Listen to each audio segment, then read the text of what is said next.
Bismillahirrahmanirrahim. Assalamualaikum warahmatullahi wabarakatuh. Alhamdulillahirabbil alamin. Asyhadu an la ilaha illallah wa asyhadu anna Muhammadan abduhu wa rasuluh. Allahumma shalli ala sayyidina Muhammad wa ala ali sayyidina Muhammad, amma ba'du. Alhamdulillah, puji syukur kepada Allah Subhanahu wa taala yang hingga hari ini masih memberikan kepada kita berupa nikmat-nikmat yang telah Allah ciptakan di dunia ini. Di antaranya adalah nikmat sehat. Puji syukur kepada Allah Subhanahu wa taala yang hingga hari ini masih memberikan kepada kita berupa petunjuk-petunjuknya, terlebih di masa pandemi saat ini melalui Al-Quran dan As-Sunnahnya. Salah satu petunjuk yang telah Allah berikan kepada kita adalah dengan berbekam. Ya, berbekam atau bekam hijamah merupakan salah satu metode pengobatan yang sangat istimewa. Kenapa istimewa? Karena telah dibawa oleh orang yang istimewa dan pada saat peristiwa yang istimewa, yaitu Isra Mi'raj. Maka di saat pandemi seperti saat ini, tentunya kita bisa menjadikan bekam ini sebagai salah satu upaya bagi kita untuk meningkatkan imunitas tubuh kita. Maka dengan demikian kita bisa jadikan bekam ini sebagai salah satu solusi di saat pandemi ini. Tentunya dalam menjalankan atau melaksanakan praktik bekam ini kita harus mengikuti prosedur-prosedur yang telah ditetapkan, agar apa yang kita lakukan, bekam yang kita lakukan nantinya bisa bermanfaat untuk diri kita dan juga untuk klien kita. Baik sahabat semuanya, insya Allah hari ini kita akan sedikit berdiskusi atau sharing-sharing terkait tentang prosedur-prosedur yang harus kita lakukan dalam proses pembekaman atau melaksanakan bekam di saat pandemi seperti saat ini. Jadi ada beberapa persiapan yang harus kita lakukan, ya. Yang pertama adalah persiapan prakerja atau persiapan sebelum proses pembekaman. Di antaranya kita harus tetap memperhatikan atau mengikuti protokol-protokol kesehatan yang telah ditentukan. Di antaranya yang pertama adalah pastikan sebelum masuk klinik atau rumah bekam, klien sudah melakukan cuci tangan bersih dengan menggunakan air yang mengalir, dengan sabun atau dengan hand sanitizer. Yang kedua yaitu pastikan klien menggunakan masker, ya. Kemudian yang ketiga, pastikan dilakukan pengukuran suhu terlebih dahulu sebelum klien memasuki ruangan. Baik, sahabat semuanya, langkah kedua yaitu kita melakukan persiapan sebelum bekam. Jadi sebelum kita melakukan proses bekam, ada beberapa hal yang perlu kita perhatikan, ya, atau yang perlu kita lakukan. Yang pertama adalah persiapkan alat, bahan, dan ruangan. Terkait tentang alat dan bahan bekam ada di bawah ini.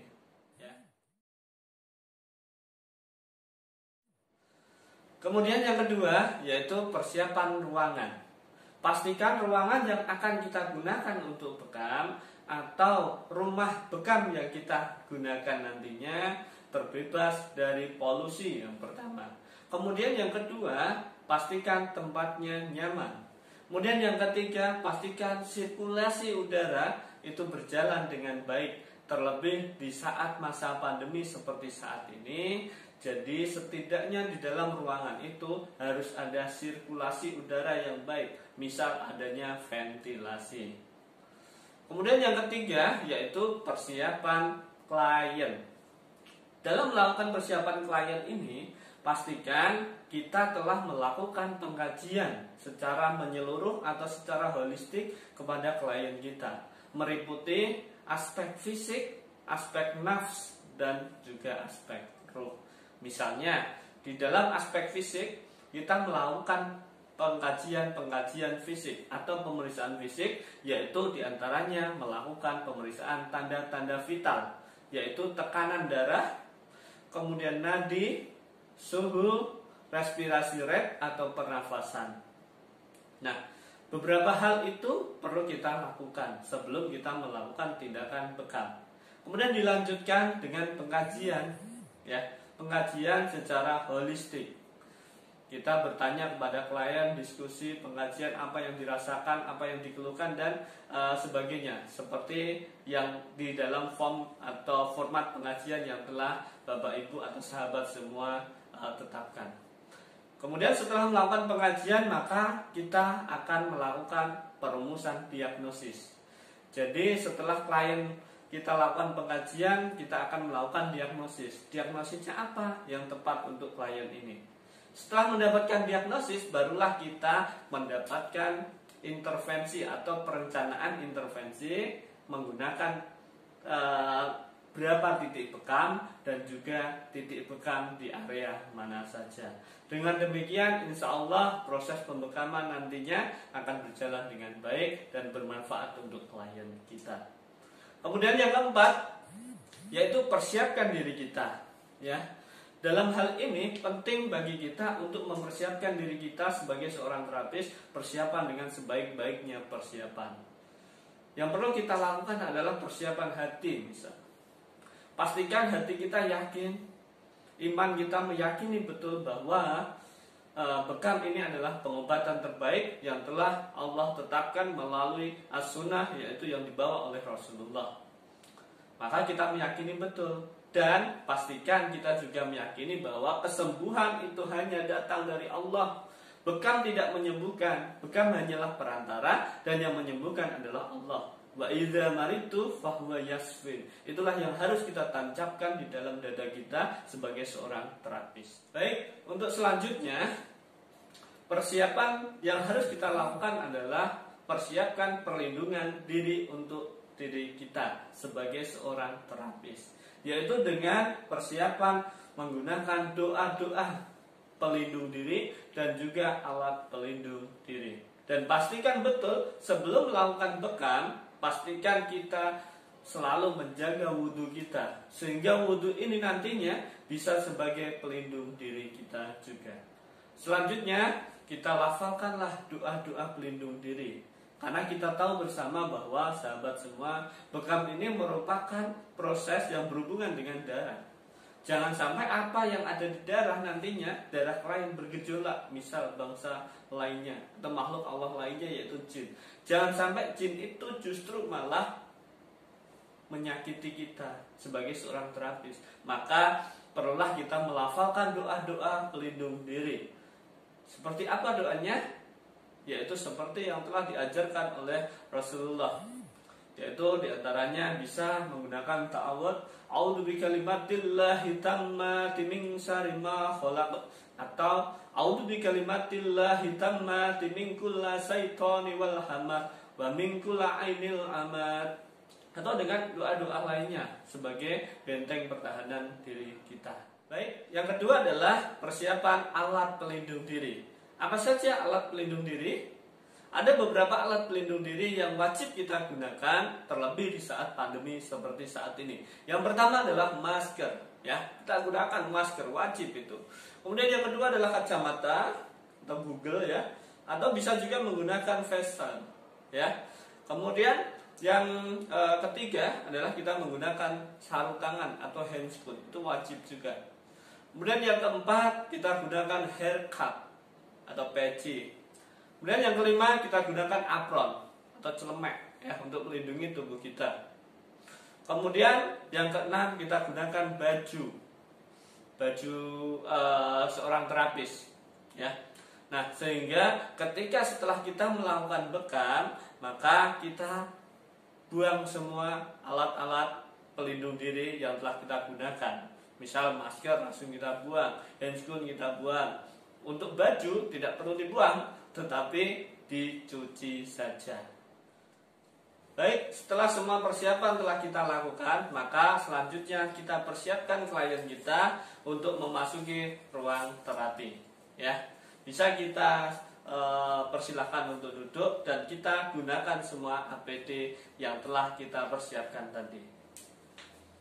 Baik, sahabat semuanya, setelah kita lakukan persiapan tadi, maka langkah selanjutnya kita lakukan proses pembekaman. ya, kita persilahkan klien untuk memasuki ruang terapis, ya. Kemudian kita gunakanlah APD lengkap kita. Di sini saya sudah menggunakan APD lengkap meliputi haircut, kemudian face shield, masker, baju terapi, dan juga handscoon. Pastikan setelah menggunakan handscoon kita tidak menyentuh apapun selain alat-alat bekam nantinya. Kemudian pastikan klien sudah menggunakan baju terapi dan juga menggunakan peci atau haircut dan masker. Baik sahabat semua, setelah klien kita siap, maka langkah selanjutnya kita persiapkan area yang akan dibekam, ya. Tadi kita sudah menentukan titiknya ada 3, yaitu titik al-kahil, bainal katif, dan juga bainal katifain. Nah, pada tahap ini sebelum kita memulai proses pembekaman, alangkah baiknya kita ajak kepada klien kita, inilah kesempatan kita untuk lebih mendekatkan klien kita kepada Allah Subhanahu wa taala. Kita ajak klien kita untuk senantiasa dekat dengan Allah dan berdoa memohon kesembuhan. Karena bekam ini hanyalah sebagian dari perantara dan kesembuhan mutlak milik Allah. Maka kita ajak klien untuk berdoa. Bapak, sebelum kita melakukan proses bekam, alangkah baiknya jika kita berdoa kepada Allah, memohon kesembuhan kepada Allah, karena kesembuhan hanyalah milik Allah dan bekam ini hanyalah sebagai perantara. Ya Bapak, kita berdoa. Bismillahirrahmanirrahim. Allahumma rabbana si azibil ba'sa isfi anta safi la sifa'a illa sifauka sifa'an la yubadiru sakuma. Baik, langsung kita lakukan desinfeksi dengan menggunakan zaitun.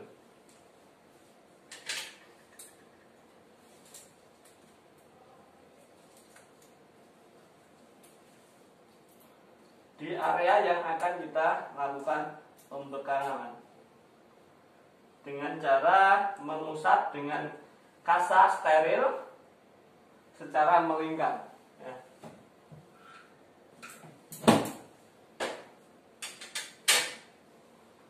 Baik, selanjutnya kita lakukan pengekopan. Ada 3 tahap: cupping, puncture, dan cupping.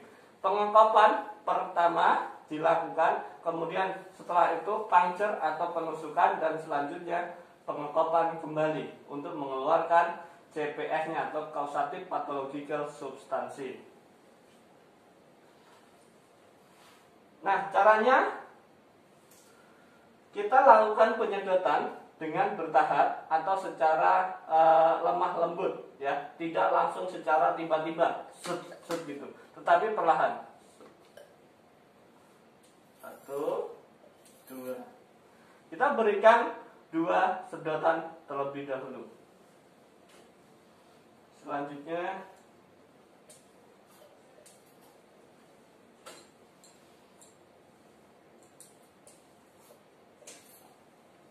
nah, kemudian kita tanyakan kepada klien kita, apakah terlalu kesakitan atau tidak. Bapak, terlalu kencang atau tidak? Tidak. Tidak. Nah, setelah beberapa saat kita tambah sedotan lagi. Inilah salah satu cara untuk memaksimalkan pengeluaran endorfin. Karena setelah 1 menit kita berikan tekanan negatif dengan 2 saja sedotan, maka dia akan merangsang menstimulus pengeluaran endorfin.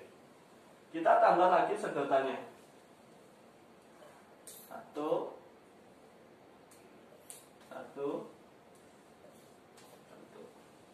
Bapak kesakitan, Pak? Tidak. Baik, kita tunggu waktunya 5-7 menit. Baik, untuk langkah selanjutnya adalah kita lakukan penusukan tahap puncture, ya. Setelah waktu 5-7 menit, kemudian kita ambil cupnya, kemudian kita lakukan puncture. Caranya adalah kita tarik ujungnya, keluarkan udaranya, kemudian kita taruh cup ini yang sudah kita gunakan tadi di tempat yang bersih, ya, bukan di tempat semula tadi, tetapi di tempat lain. Cara menaruhnya adalah bukan seperti ini, tetapi dengan posisi bukan berdiri, tetapi berbaring. Oke, kita lakukan penusukan. Baik, sampaikan kepada klien jika mau ditusuk. Pak, kita tusuk dulu ya. Ya, kita tusuk. Posisinya agak miring, bukan lurus, ya, untuk mengurangi rasa sakit. Ini salah satu teknik agar rasa sakitnya berkurang. Penusukan dilakukan dengan cepat ya.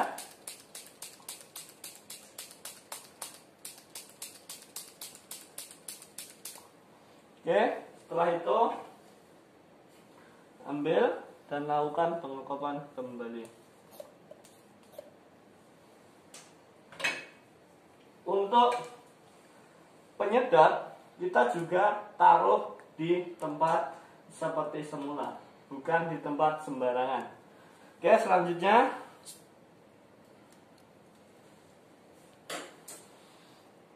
tusuk lagi ya.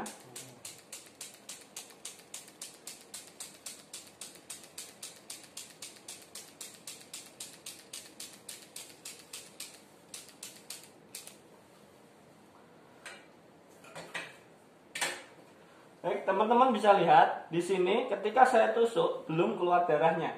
Tetapi ketika dikap kembali dia akan mulai keluar. Ini salah satu contoh penusukan yang benar. Tidak terlalu dalam. Kemudian selanjutnya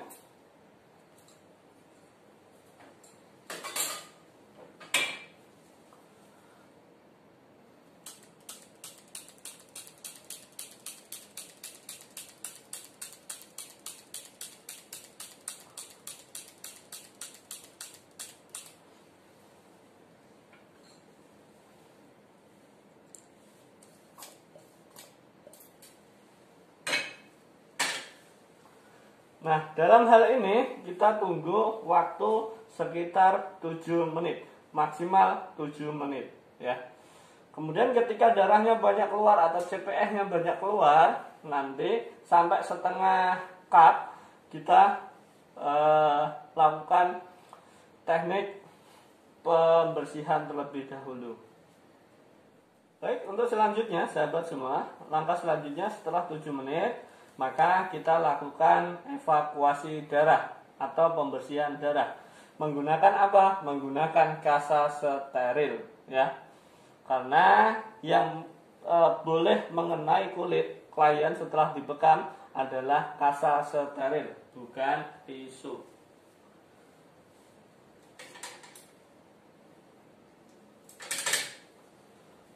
Nah, caranya adalah kasa steril ini kita taruh di bawah cup ya, di bawah cupnya.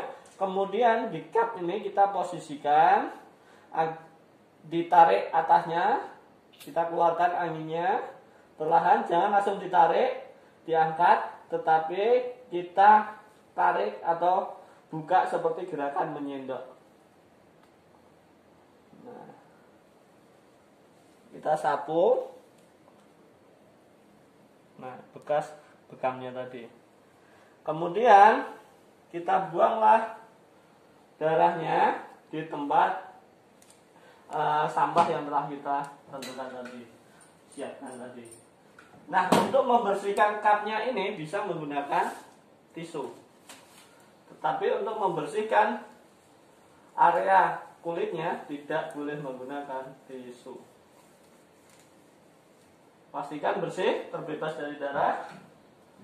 Dan kita taruh di kom besar ya. Karena itu tidak dipakai lagi di tempat kotor. Nah, untuk posisi tangan yang digunakan kita tetap, jika tangan kiri yang kita gunakan untuk evakuasi darah, mengambil darah, maka kita gunakan tangan kiri terus ya. Kita contohkan lagi ya, pastikan udaranya sudah keluar semua. Kemudian kita buka perlahan seperti gerakan menyendok.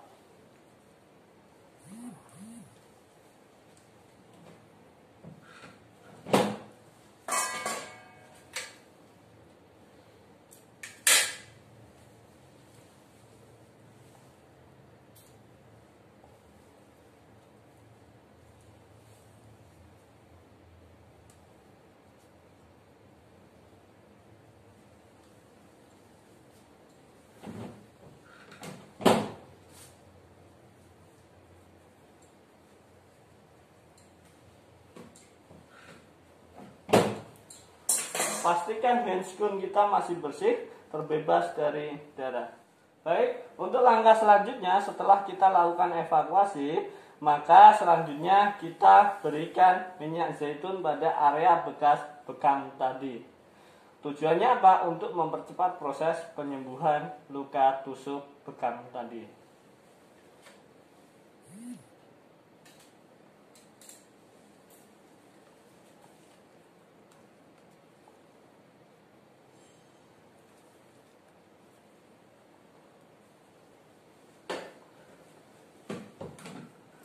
Atau bisa dengan cara lain, yaitu bukan dengan kasa tetapi dengan cupnya.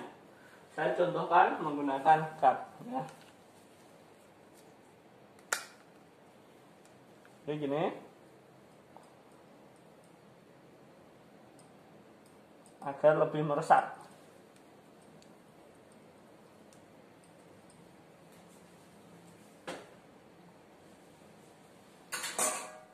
Baik, sahabat semuanya, demikian proses pembekaman yang telah kita lakukan ya sampai evakuasi darah. Dan untuk terakhir, kita pastikan alat bekas bekam tadi, cup bekam tadi sudah terbebas dari darah karena kita bersihkan dengan alkohol, dengan tisu tadi, atau kita bisa semprot juga dengan alkohol.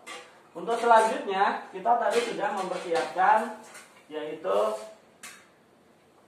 kom yang berisi air dengan klorin perbandingan 1:9. Nah, kom yang sudah bersih tadi kita masukkan ke dalam klorin.